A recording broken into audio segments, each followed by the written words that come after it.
আমি বেআইনি অনুপ্রবেশের কথা বলছি না, এটা সেন্ট্রাল গভর্নমেন্টের আন্ডারে নন বিএসএফ করা হয়, আমরা পারবো না বলে, এটা তাদের দায়িত্ব।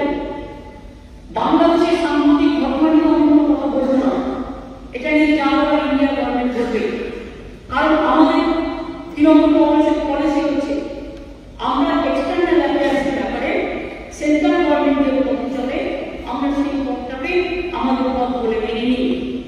কিন্তু গত 10 দিন ধরে আমি দেখছি government of India is totally keep mum, একদম চুপ করে আছে। আর তার পার্টি রোজ মিছিল করতেই পারে না, এটা স্বাধীনতার অধিকার।